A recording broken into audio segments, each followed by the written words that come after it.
we go.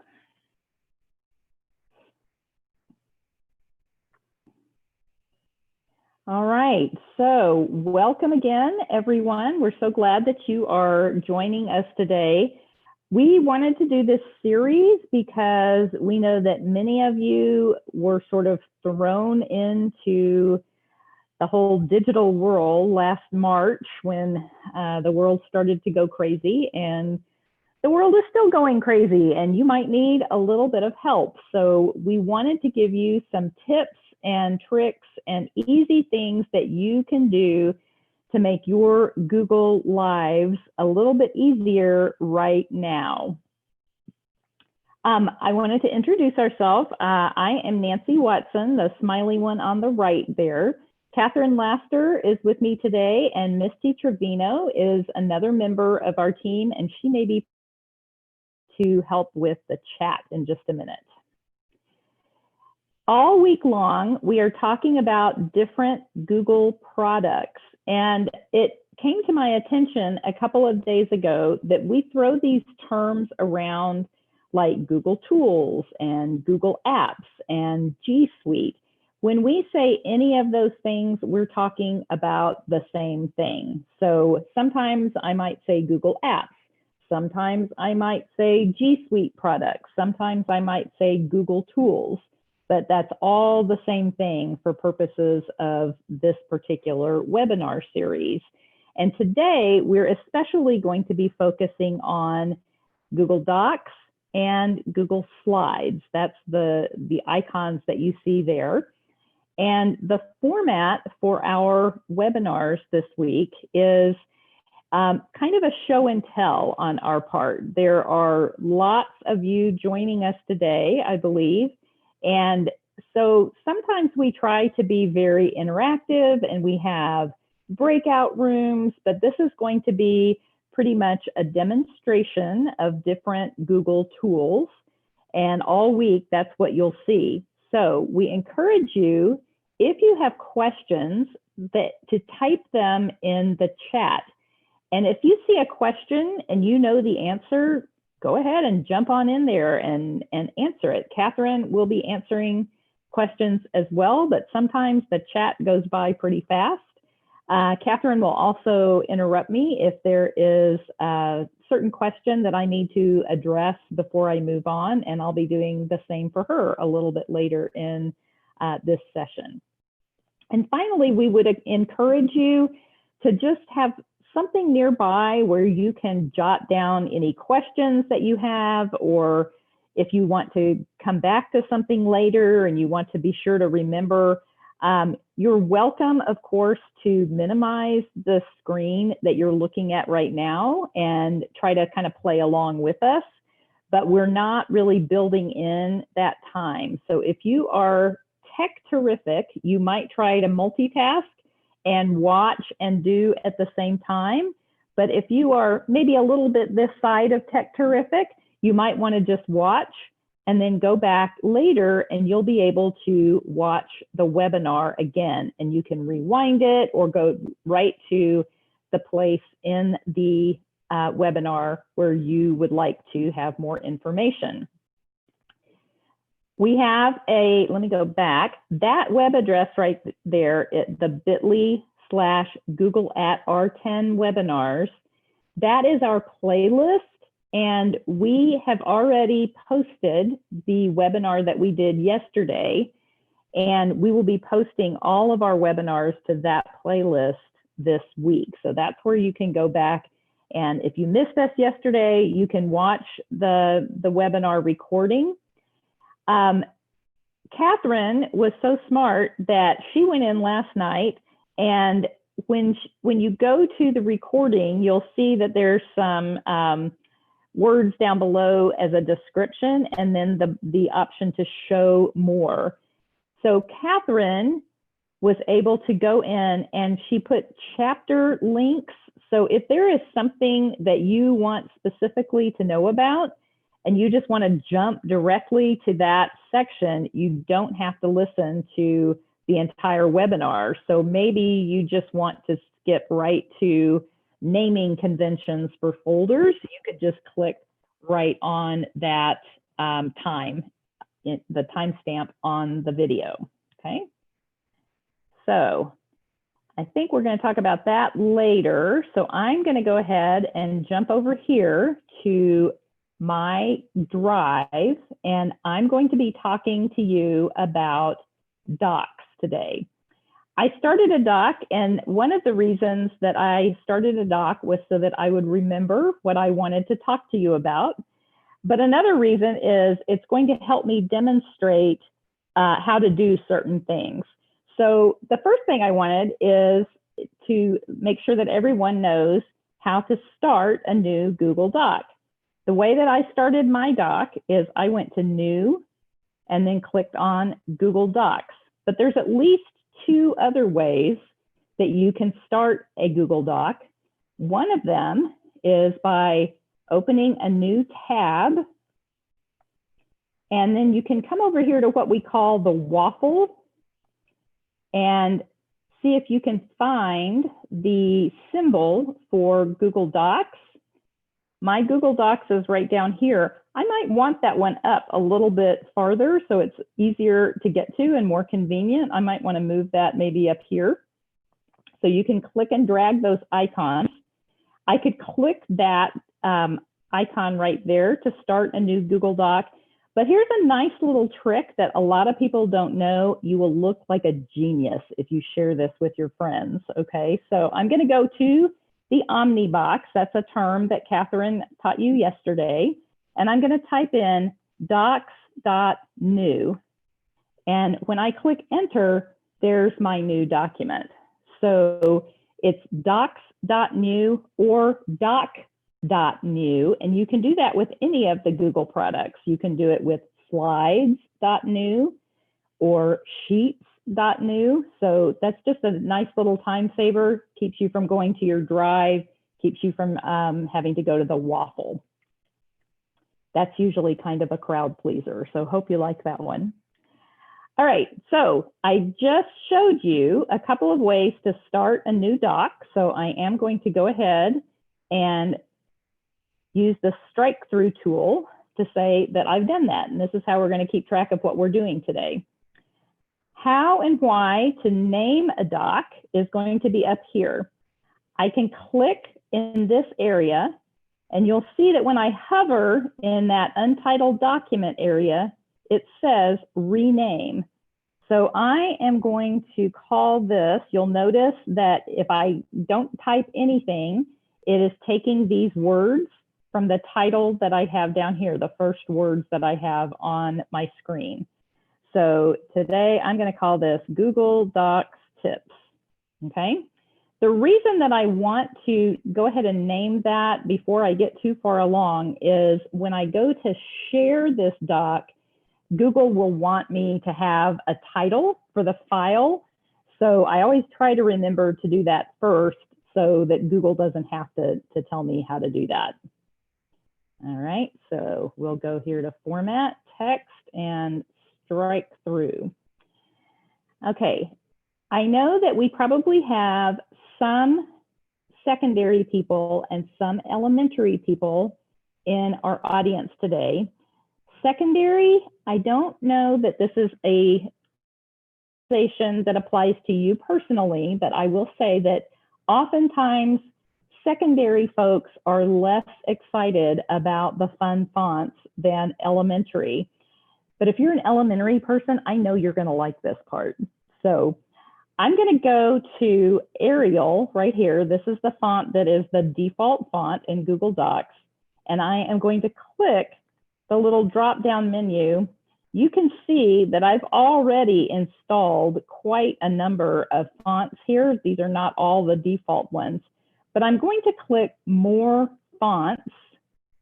And then that was left over from a previous search. So let me get rid of that.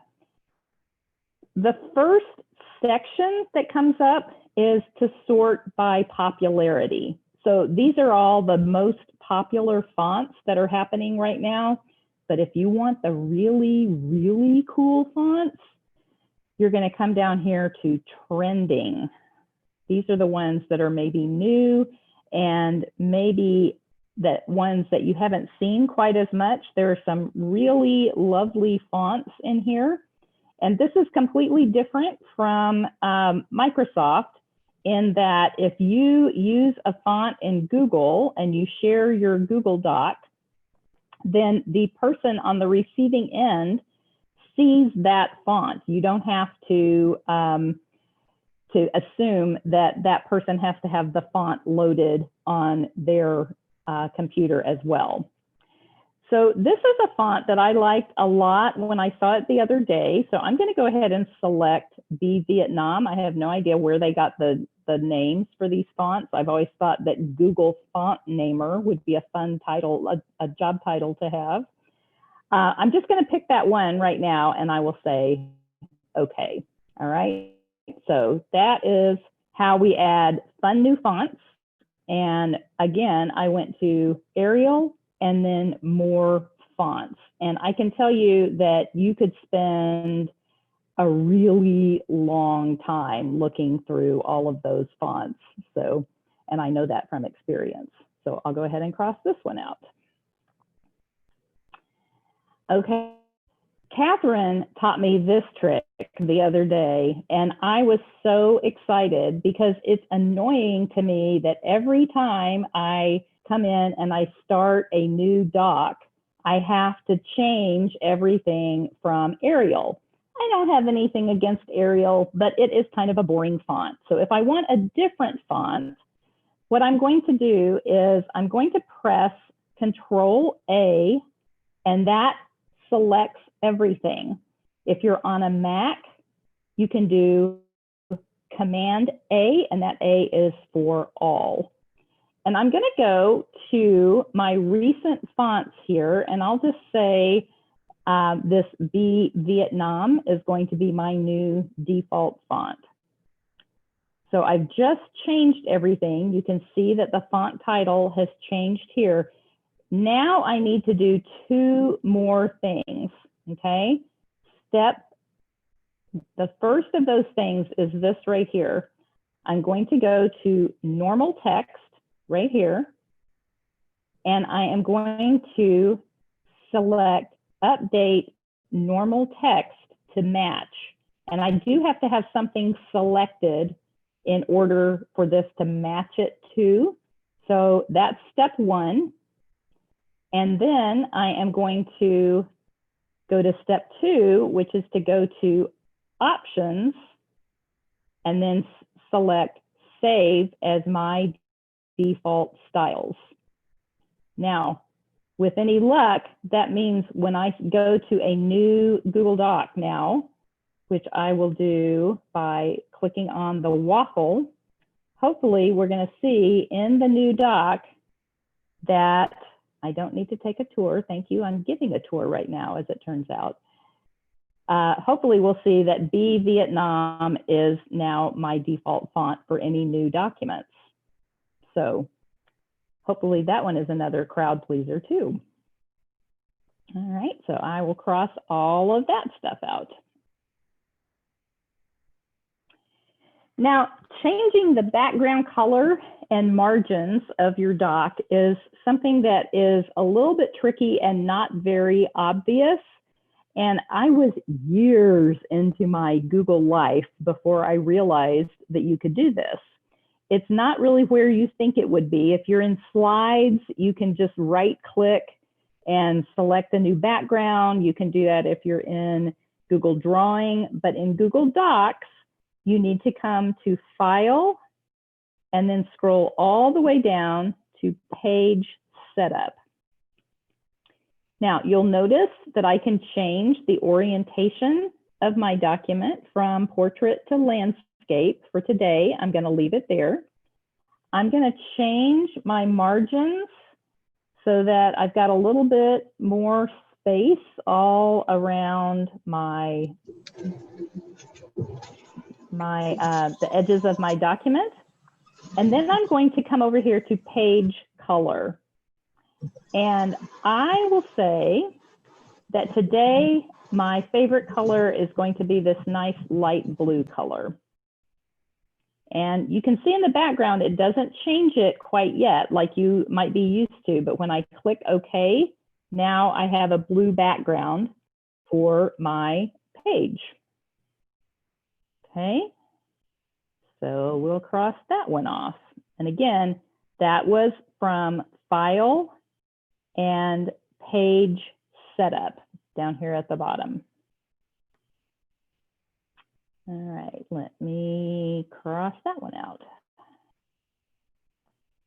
All right, there's several ways that you can insert an image, and Google Docs is improving on the ways that you can insert an image. Sometimes it's a little bit tricky to move images around in a doc. You may have noticed that it doesn't always go exactly where you might want it to.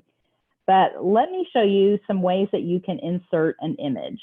So one way, when I come up here to insert, I can go to image, and then I can upload from my computer.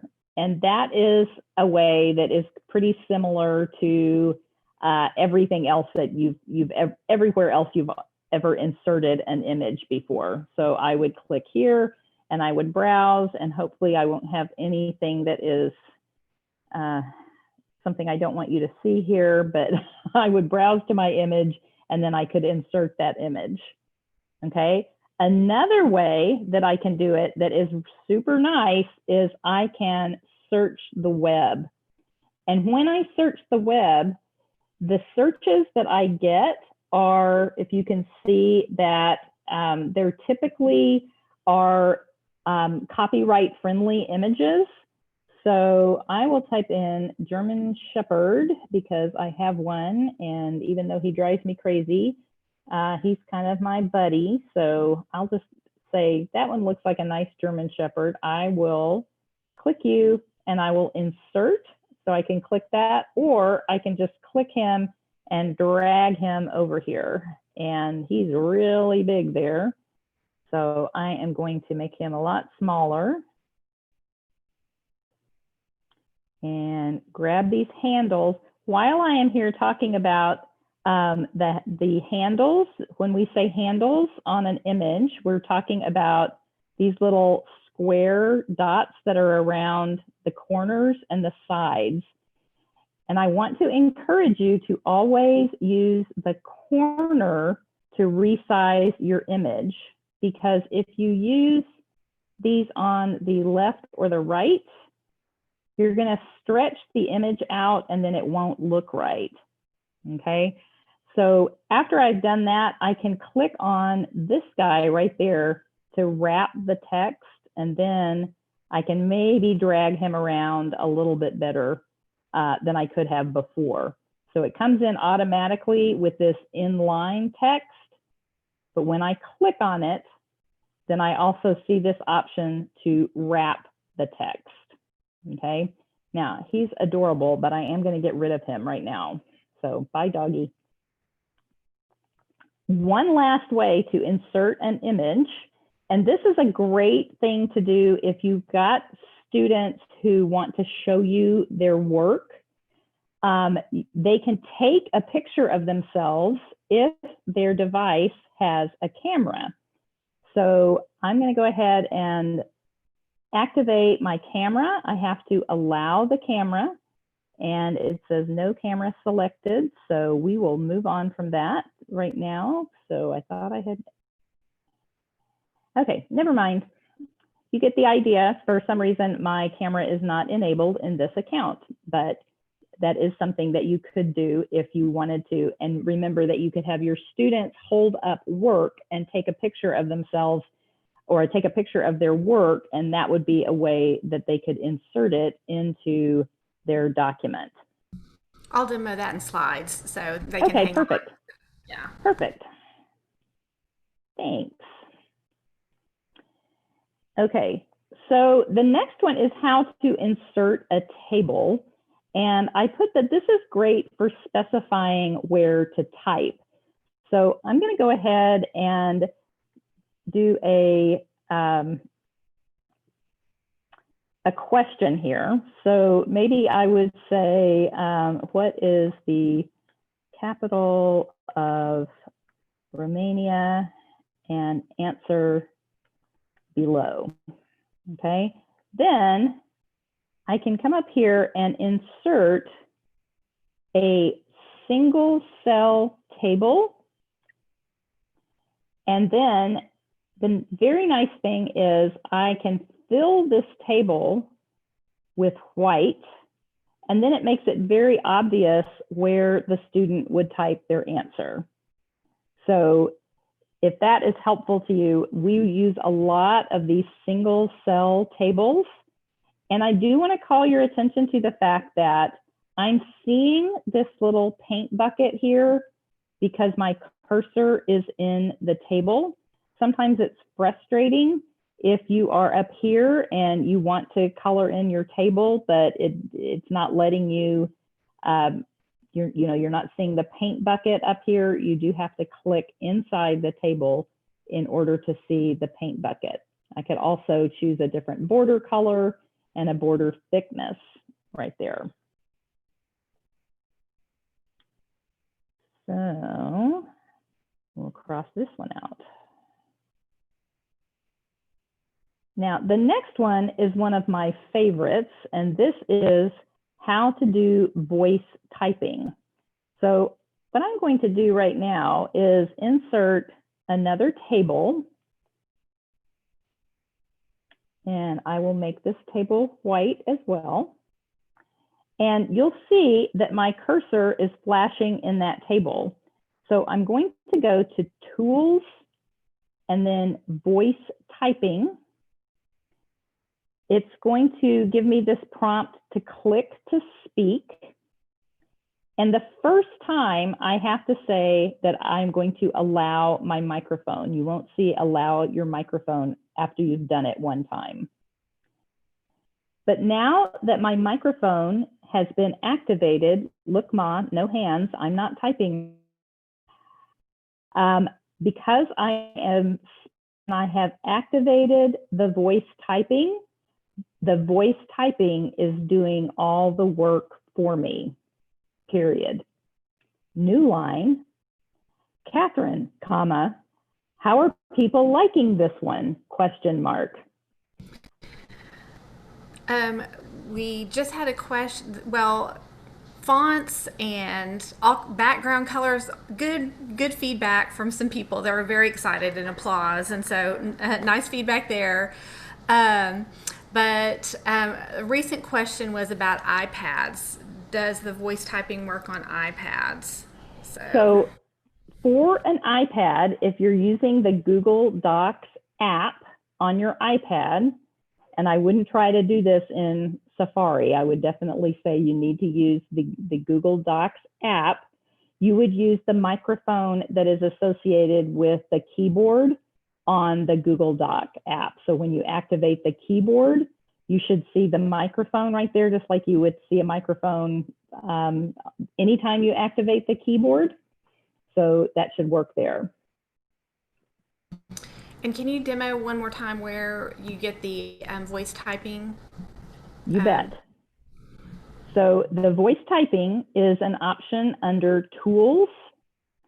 So I clicked on Tools and then Voice Typing. And then when I did that, I just turned it off because it was already on. Voice Typing, here's the microphone, and then I just click to speak. Now, if you like that, you might be interested to know that there are many languages. This part right here is not translation, but if you have a student who speaks Spanish or who speaks one of these other languages, they can speak into the Google Doc in their language of choice. Okay, and there's many languages to choose from. And you might be thinking, well, that's really nice, but what if I want to translate into someone else's language? You can do that too, okay? I'm gonna go ahead and cross out this how to do voice typing, and I will click now on Tools and Translate Document. So what I would normally do, let's imagine that you might be creating a parent letter. Okay, so I am going to say, this is going to be my Arabic copy of my Google Docs tips. And then I'm going to choose a language, and I will choose Arabic. When I click translate, it's going to think for just a minute. And there is my Google Doc translated copy of the Google Docs tips in Arabic. And is that accurate? I have no idea, but it is better than anything I could probably do on my own with Arabic. So I want you to think about that as you're thinking about parent letters. And what I usually suggest is to type something, if you're writing a parent letter and it says, "Hello parents, welcome. I'm so glad your students are going to be in my class today." I would start that with, "The following document has been translated using Google Translate." Okay, please forgive any grammatical errors, because Google Translate is a machine translation. They are getting much better, but it is possible that it's not going to come out in exactly grammatically correct format. So you might consider putting that at the top before you do your translations, and then that would come through along with the letter that you have provided to your parents in a different language.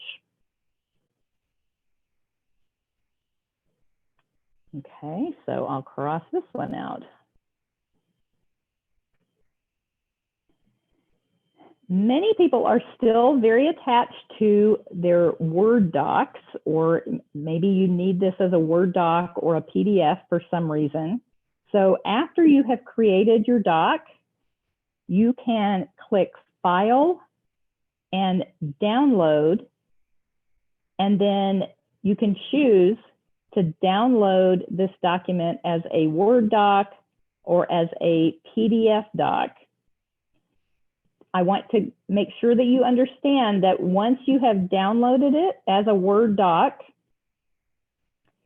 any changes that you make to this doc afterwards would not transfer to the Word doc. You would have to save it a second time as the Word doc, because they are no longer connected to each other.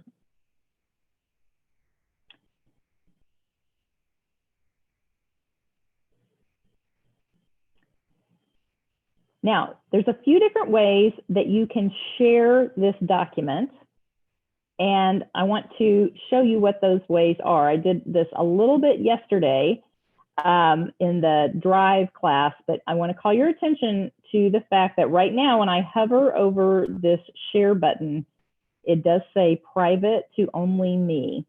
So I'm going to change that, and I am going to type in my own. I'll say, there's my name, and I'll give Catherine's name, and we both get plenty of emails, so I'm going to uncheck that box.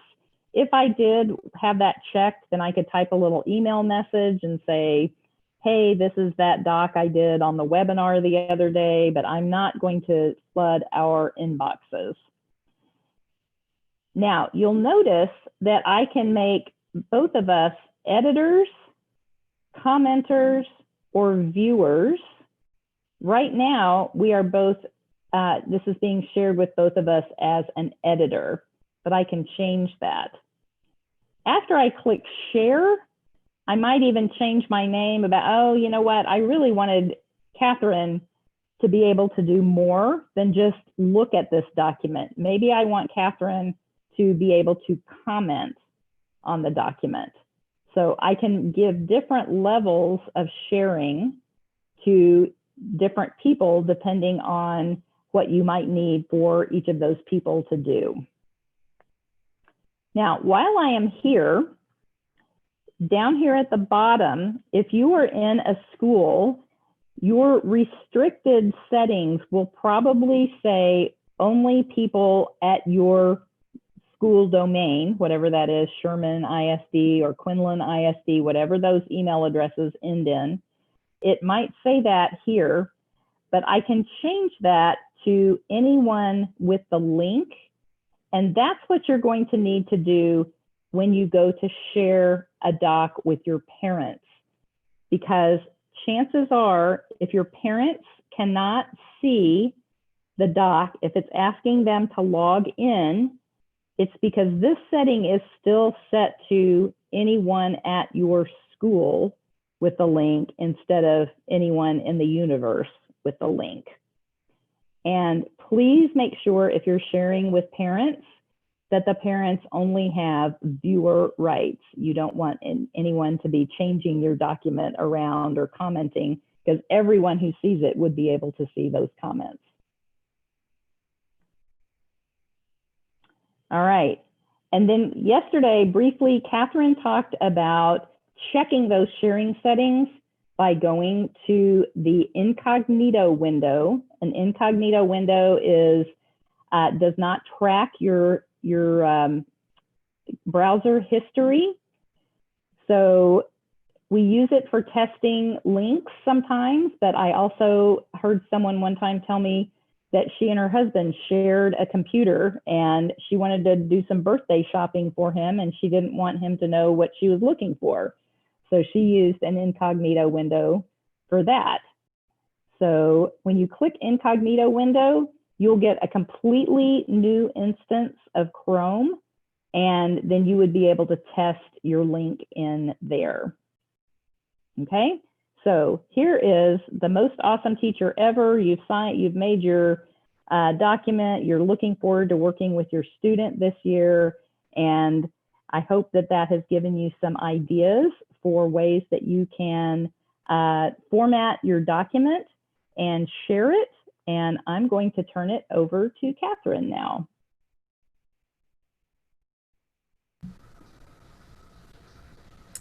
Okay, thanks, Nancy. Great job. Okay, we are going to talk about slides now. And one of the lovely things about Google Tools is that a lot of the tools look exactly the same and you can access them in the same ways. And so Nancy showed these options for first, how do I get to slides? So if you're on a page with the little waffle or apps launcher, then that will have the, if you scroll through, you can see the Google Tools. As Nancy mentioned, you can move these around. I love working with slides, so I'm going to put that one at the top. So that's one possibility for starting a new slide presentation. The second option, just like in Docs, if you go to your Drive and the New button on the left, then here is our slide. So you can open up your slides. Either there are a few templates, but I usually just start with the blank presentation. And then finally, just like Docs, you can do slides.new, and that will get you a brand new presentation. So that is a lovely shortcut for a new slides presentation. I will mention the benefit of starting a slide deck in your Drive is that you can put that slide deck in a particular folder. So if you open up a particular folder, then if you click New, then that slide deck will be in the folder that you want. So that's a nice thing about starting in Drive. Okay, so in my slide presentation itself, you'll see it looks almost like Nancy's Docs. We do have a few options for themes, and I know that's one of the complaints about slides, but I'll show you a remedy for that. So I'm going to X out of that. And just like docs, you want to title the presentation. So this will be our Google at R10 slides practice. And right now, this slide presentation is, I'm getting these pop-ups, is private to me. So you just see the padlock there. This is just in my drive. The area in the middle of the screen is your preview area, and this is where you're going to do all of your editing. So I can just click in the box and type in our title. And if I want to add a new slide, then in the upper left corner there is a plus sign, and if I hit the plus sign it will add a new slide. But then also notice the drop down arrow next to the plus sign, there are numerous layouts you can choose. So if I wanted a big quote, then I can have that one. If I wanted the layout to look like this. So Google has built in a few popular layouts. So I call this little area the Filmstrip area, and you can tell that the slide that you're going to edit by the yellow highlights on the left hand side. So this is, I'm hovering over slide 2, so this is the slide that I'm going to edit, is slide 2.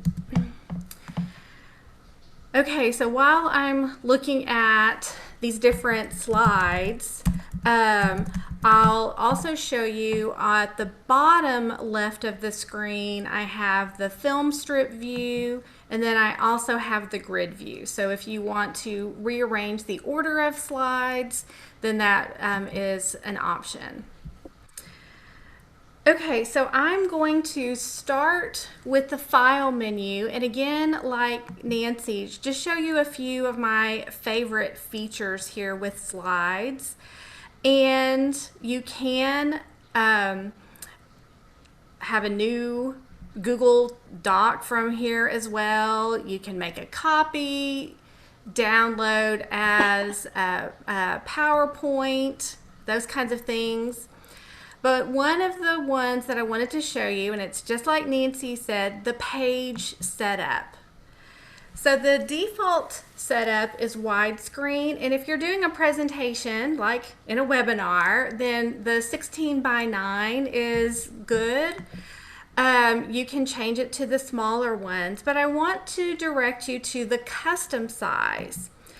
Now, Nancy mentioned there are some limitations with formatting in Google Docs, and they have really made some improvements recently. But if you want to do like a class newsletter, or if you want to do a flyer, I strongly recommend that you use slides instead of docs for that newsletter, and you can change it so it could be printed if you wanted a poster for your class. So you can change it to 11 by 8.5, and this is in inches, and then apply. And so your slides then could be printed on paper, or you can change it to 8.5 by 11. So that's under File, Page Setup. Okay. So then you have the portrait or the horizontal landscape. And again, I know that a lot of you all do newsletters, and so I think that there are a lot more formatting options for slides. So I'm going to go back and change that. So that will be page setup to my widescreen. Okay. So the next thing I want to you to notice is that when I click on the slide, I have some menu options, and then when I click on an element, like the text box, then I have a lot of other menu options. And so again, like Nancy said, for docs, sometimes you think, oh wait, that's missing. Where is that command? You may need to click on something to be able to see those. But when I click on the slide itself, I want to show you transition. And I know in my face-to-face world, I have not ever used a lot of transitions for my slides. I think they're a little bit distracting. When I first discovered PowerPoint, I tried every transition in the book.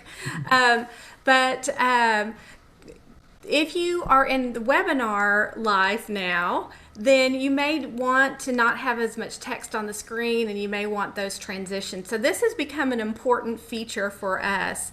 So you can click on transition. There aren't as many as PowerPoint, but you do have some transitions there. So I did want to just point that out.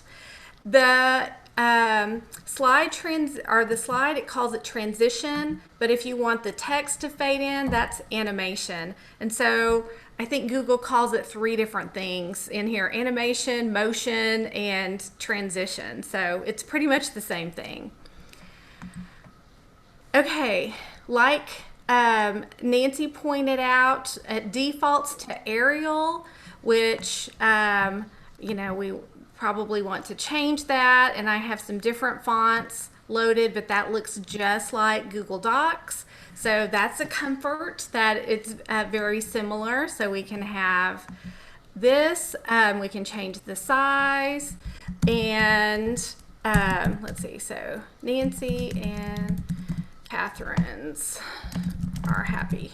Okay, so I've got some text on here, and when I have the slide highlighted, not the elements, then this is where I can change the background. So if I wanted this slide to be a different color, I can do that, and then set custom colors as well. With your slides, you can add different text boxes, you can add images, shapes, lines. So if any of you all do graphic organizers or mind maps, you can do that. And you can also find in the insert menu, you can find additional things to insert: audio, video, diagrams, all kinds of different elements to make not just a presentation, but you could have your students create slides for their projects. So I want to talk about the insert image, and I know Nancy mentioned this as well. And again, you've got those same options. So I'm going to do the same thing she did. If you wanted your students to create a presentation, except I'm a cat person, not a dog person, so I'll add cats to my slides. When you use the insert search the web, these images are safe, copyright friendly to use, and you can have your students use that so they're not breaking any copyright rules. I'm going to delete this little text box, but now I want to show you something really cool and time-saving with Google Slides. And I don't know if you can see this on my screen, but in the very lower right corner, there is a command that says Explore. And so if you click the Explore feature and you have something on your slide that can be formatted, Google has created this interface that will automatically format your slides, and it will give you some options for taking your images and your text on the slide, and then with one click you can get some pretty looking slides. And so if I am in a hurry and I just want to do something a little bit special with the slides, that Explore feature is a favorite. And at this time of year, we're looking for time-saving tips, right? So, all right. let's see. The next thing I wanted to show, and I'm going to X out of the Explore, is that you can insert shapes, like I mentioned, and you can have, all different shapes here. So I'll add something, and I didn't realize this until just a couple years ago, but if you have a shape and you double click inside the shape, you have your text option there. You do not have to put a text box on top of the shape.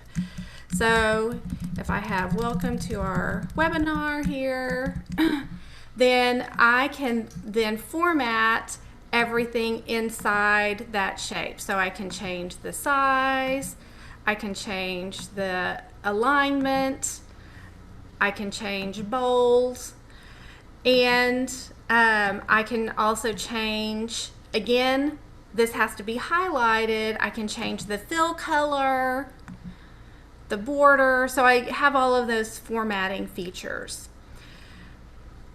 I also see that some of my menu options are not showing. So under the present button, I sometimes get 3 horizontal dots, and always click those 3 horizontal dots or 3 vertical dots. That will give you the additional formatting options that may be missing. Okay. All right. So I am going to also show one of my favorite features, and this is, we'll see if it works for mine, Nancy.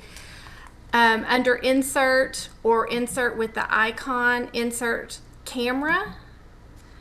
And if you have your students do something on a little Post-it note, since I'm a math teacher, I had to do a math equation. You could have them take a picture and then insert that image, and then you could have your students, you could say something like explain this process, or explain what I did, or graph this line, or something like that. So the students can use the camera. If they have a different device and they just want to upload a picture, then that's an option as well. But when you're trying to get your students to contribute to a slide deck, then this might be an option for you for the insert image. Okay. The next thing that I'm going to make a new slide here is I do want to also show that you can insert video. So if I want to search YouTube, so Kid President, yes, what did happen to Kid President? We can do the, let's see, move my zoom. Select this one. We need a pep talk now. And so you can just search YouTube and insert the videos. And then if you wanted to show a video in class, you can do that. But then also your video has playback options. So if you wanted to show a video at the start time of 20 seconds or just show a minute of the video, that's an option too. So you've got this little pop-up menu when you click on that video itself. And again, like in Nancy's part with docs, sometimes you're like, where is that menu? Click on the element itself to get those extra options. A relatively new feature is inserting audio. And insert audio allows you to put, and I don't know what this audio is, but I'll show you what it looks like. If you have an audio clip in your drive, then you get a little pop up like this, and it allows you to play the recording. So I know some of my teacher friends who teach the little learners, they were so excited to be able to have audio clips so that their students could hear the information on the slides. So that's another great insert feature. Yeah, Catherine, Karen, thank you for the audio share settings have to be shared so anyone with the link can view. So what I do is create just one folder for my audio clips, and I drag everything into my folder for audio. And because it has been shared, then I don't have to worry about those share settings. Nancy, and was there something else? Catherine, there is a question. Can you show safe share videos with YouTube? And I assume that that is, like so that the ads are not showing. So That's something I'm not sure, because I think the videos have to be either from your drive or from YouTube. And so if your video happened to be in like the kids tube or something like that, if you had that link, then it would work. Or if you had a video that was actually in your drive, then that would work. But so I know in my former district, it came up a lot that students did not have access to YouTube videos. So when the parents were, when the teachers would share, they were always confused as to why, if they shared a safe share video, that students were not able to see that. And the reason is because even though you've used it with safe share, that the ultimate address of that YouTube is still, or of that video is still YouTube. So that was always kind of confusing. I will say if you insert it here, I think, Catherine, it's the case that you wouldn't get like any ads or the stuff at the end of the video. So that if you're just going to be showing this, then that would be a good workaround for the ads. Sorry for interrupting. No. Thank you. Okay, so the last thing I want to share is how to present. And so we've made this lovely slide presentation. I'm going to drag this over. And so now I'm ready to present. So in the upper right corner next to the share, when I click the present button, I can use my arrow keys and toggle through the slides. I can use the space bar just like you would do, and you can see all of those slides. But then here's the magic feature in Google Slides, and I don't know if you can see this, there is an option that says captions. And so if I click on the little arrow next to captions, I'm going to say text position top, text size medium, and then click captions, allow microphone, and maybe my captions will start working. And in all of our previous webinars, Nancy and I were adamant about accessibility with our slide presentations. So anytime we're doing a Google presentation, then we have those captions on. Because we're recording these on YouTube, they will be captioned at the end. And so this captioning gets in the way of YouTube captioning, so it's a little bit of a mess. So that's why we didn't have those captions on. So, okay. Whew. Now, I saw a few things in the chat. Slides, that's seriously one of my favorite tools, and I use slides for a lot of different things than just presentations.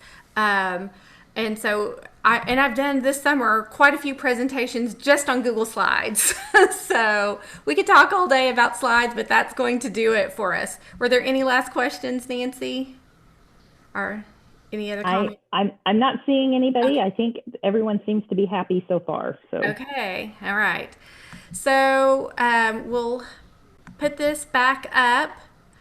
Um, I did want to share that if you like the Google world and the Google tools, there is a Google Education group that is a GEG that is specifically for North Texas educators. And we just started this summer and we're meeting virtually. And our next meeting is next Thursday. And the information is linked here, or we can pop that into the chat. But all you have to do is fill out a form and you can join this community. So this is a community for people who are interested in sharing and learning about Google tools.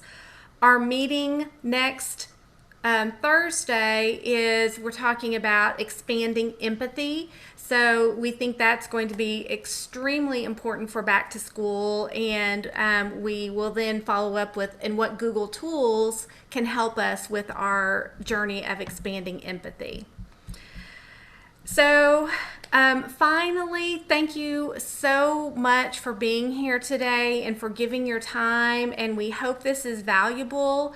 We I think my very first Google boot camp was 5 days in a row, 8 hours a day, and it can be so overwhelming. But if we have just given you some taste of things to make you feel like, oh, I can do that, then we received a check for the day. So if you are interested, we are doing webinars all week, and the registration is there. And then we will get this recording in our playlist, and Nancy and I will work on those chapters for you as well, since you found that helpful. And so you can go back and access those and figure out those little things that you wanted to do. Okay. So I appreciate you all again. Yay, Sandra, looking forward to playing. That's what you have to do. And that's what Nancy always says, is you have to just get in and play, experience it.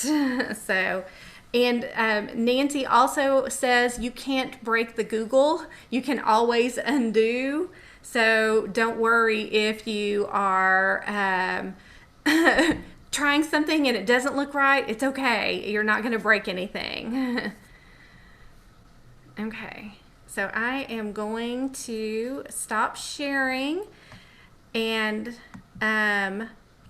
we will stick around for just a few more minutes if you have individual questions.